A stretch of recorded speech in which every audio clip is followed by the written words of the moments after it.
வணக்கம். ஜோதிடத்துல ராசியும் லக்னமும் ஒருத்தரோட வாழ்க்கைய தீர்மானிக்கிற ரொம்ப முக்கியமான விஷயங்கள்னு சொல்லலாம். ஒரு ஜாதகத்துல லக்னம்ங்கிறது நம்மளோட உயிரையும், ராசிங்கிறது உடலையும் குறிக்கும். ஆமாங்க. நம்ம பிறக்கிறப்ப கிழக்கு திசையில எந்த ராசி தெரியுதோ அதுதான் நம்மளோட லக்னம். இது 2 மணி நேரத்துக்கு ஒரு தடவை மாறும். அதனால ஒரு நாளைக்கு 12 லக்னங்கள் மாறி மாறி வரும். அதனால தான் லக்னம் ரொம்ப துல்லியமான தகவல்களை கொடுக்குன்னு சொல்றாங்க. சரியா சொன்னீங்க. லக்னம் ஒருத்தரோட குணாதிசயங்கள், உடல் அமைப்பு, மனசு எப்படி இருக்கும், அவரோட செயல்பாடுகள், ஆயுசு, எதிர்காலம்னு எல்லாத்தையும் சொல்லும். ராசிங்கிறது நம்ம பிறக்கிறப்ப சந்திரன் எந்த ராசியில இருக்காரோ அதுதான் நம்ம ராசி. சந்திரன் ஒரு ராசியில 2.25 நாள் இருப்பாரு. அதனால ஒரே ராசியில நிறைய பேர் பிறந்திருக்கலாம். சந்திரன் மனசுக்கு அதிபதின்னு சொல்றதால ராசி நம்மளோட மனநிலை, எண்ணங்கள், உணர்வுகளை பத்தி சொல்லும். தினமும் பார்க்குற ராசி பலன் கூட இந்த சந்திர ராசியை வச்சு தான் சொல்லுவாங்க. ஜோதிட ரீதியா பார்த்தா லக்னம் தான் ஒருத்தரோட முழு வாழ்க்கையும் தீர்மானிக்கிற முக்கிய காரணி. ஆமாங்க.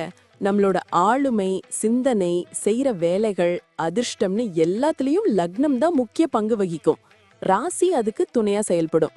ஒருத்தருக்கு லக்னமும் ராசியும் ரெண்டும் நல்லா இருந்தா அவரோட வாழ்க்கை நல்ல முன்னேற்றமா இருக்கும். மேலும் லக்னம் மற்றும் ராசிக்கு அதிபதியான கிரகங்கள் ஜாதகத்துல எப்படி இருக்குங்கிறதையும் பார்க்கணும்.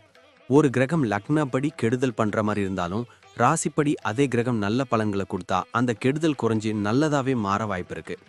அதனாலதான் ஒரு ஜாதகத்தோட பலனை முழுமையாவும் துல்லியமாவும் தெரிஞ்சுக்க லக்னம் மற்றும் ராசி ரெண்டையும் சேர்த்து பார்க்கணும். இப்போ நாம ஒவ்வொரு ராசி மற்றும் லக்னக்காரர்களோட தனித்தன்மைகள், அவங்க வாழ்க்கையில நடக்கிற முக்கியமான விஷயங்களை பத்தி விரிவா பார்க்க போறோம். இந்த பதிவை முழுசா பார்க்கறதுக்கு முன்னாடி நீங்க இன்னும் நம்ம சேனலை சப்ஸ்கிரைப் பண்ணலன்னா இப்பவே சப்ஸ்கிரைப் பண்ணிக்கோங்க. பக்கத்துல இருக்கிற பெல் பட்டனையும் கிளிக் பண்ணி வைங்க. அப்போதான் நம்ம போடுற ஒவ்வொரு புது பதிவும் உங்களுக்கு உடனே தெரியும். சரி வாங்க, இனி வீடியோக்குள்ள போகலாம். என்னப்பா, தனுசு லக்னம் மகர ராசி காம்பினேஷன் பத்தி கொஞ்சம் சொல்ல.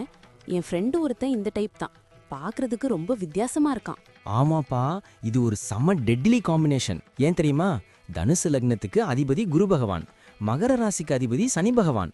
ஒரு பக்கம் குருவோட அறிவும் நீர்மையும் இருக்கும், இன்னொரு பக்கம் சனியோட உழைப்பும் நிதானமும் இருக்கும். அப்படியா? அவன்கிட்ட ஒரு விஷயத்த கவனிச்சிருக்கேன். வெளியே பார்க்க ரொம்ப ஜாலியா சிரிச்சு பேசிட்டு இருப்பான்.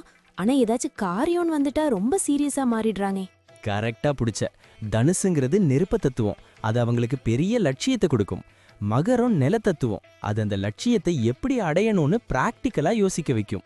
வெளியே ஒரு டீச்சர் மாதிரி மற்றவங்களுக்கு அட்வைஸ் பண்ணுவாங்க, ஆனா மனசுக்குள்ள பொறுப்புணர்வு ரொம்ப அதிகம். அவங்களுக்கு பொய் சொல்றவங்களையும் ஏமாத்துறவங்களையும் கண்டாலே பிடிக்காது. உண்மைதான். குடும்பத்துல எப்படி இருப்பாங்க?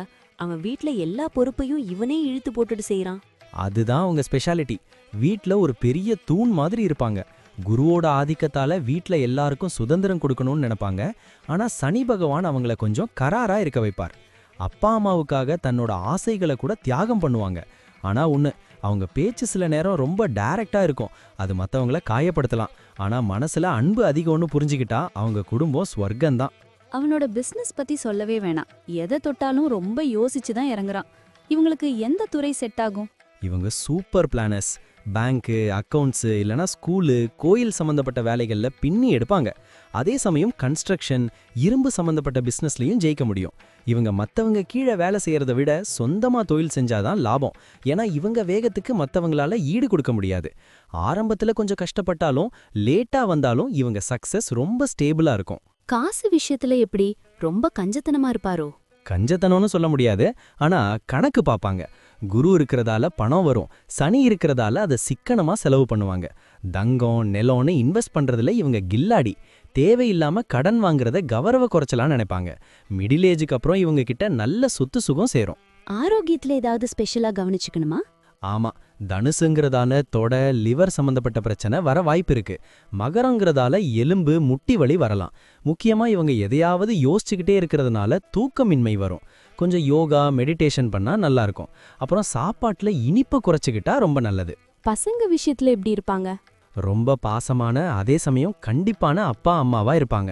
பசங்க ஒழுக்கமா வளரணும்னு நினைப்பாங்க. அவங்க பசங்களும் இவங்க பேச்சை கேட்டு நல்ல நிலைமைக்கு வருவாங்க. வயசான காலத்துல பசங்க இவங்கள நல்லா பார்த்துப்பாங்க. டிராவல் பண்றது அவனுக்கு ரொம்ப பிடிக்கும்னு நினைக்கிறேன். ஆமா, இவங்களுக்கு ஆன்மீக பயணம், வரலாற்று இடங்களுக்கு போறதுனா ரொம்ப இஷ்டம். சும்மா போகாம அங்க என்ன இருக்குன்னு ஆராய்ச்சி பண்ணுவாங்க. வெளிநாடு போற வாய்ப்பும் இவங்களுக்கு அதிகமாவே இருக்கு. வண்டி ஓட்டும்போது மட்டும் கொஞ்சம் நிதானமா போறது நல்லது. மொத்தத்துல இவங்க ஒரு ஆல்ரவுண்டர்னு சொல்றியா? கண்டிப்பா. கொஞ்சம் அந்த பிடிவாதத்தையும் மத்தவங்கள விமர்சனம் பண்றதையும் குறைச்சிக்கிட்டா இவங்க நிஜமாவே ஒரு பெரிய சாதனையாளரா வருவாங்க. விடாமுயற்சி தான் இவங்களோட தார மந்திரம். நன்றி. நான் இப்போ சொன்ன விஷயங்கள் எல்லாம் பொதுவான பலன்கள் மட்டும்தான். உங்களுடைய சுயஜாதகத்தை பொறுத்து சில விஷயங்கள் மாறுபட வாய்ப்பிருக்கு. ஆனாலும் நான் சொன்ன பெரும்பாலான விஷயங்கள் உங்க வாழ்க்கையில நடக்கும்னு நம்புறேன். இந்த வீடியோ உங்களுக்கு பிடிச்சிருந்துச்சுன்னா நான் அடுத்து பாகம் 2 எடுக்க தயாரா இருக்கேன். பாகம் 2 வேணும்னா பாகம் 2ன்னு டைப் பண்ணுங்க. நிறைய நண்பர்கள் பாகம் 2 கேட்டா சீக்கிரமே பாகம் 2 வீடியோவை பதிவு செய்றேன். இந்த வீடியோ உங்களுக்கு பிடிச்சிருந்தா லைக் பண்ணுங்க, ஷேர் பண்ணுங்க, நம்ம சேனலை சப்ஸ்கிரைப் பண்ணுங்க, பக்கத்துல இருக்கிற ஆல் பட்டனை கிளிக் பண்ணி வச்சுக்கோங்க. அப்போதான் நாங்க போடுற வீடியோக்கள் உங்களுக்கு உடனுக்குடன் நோட்டிஃபிகேஷனா வரும். உங்களுடைய எதிர்கால வெற்றிக்கு என்னுடைய வாழ்த்துக்கள். நன்றி. வாழ்க வளமுடன்.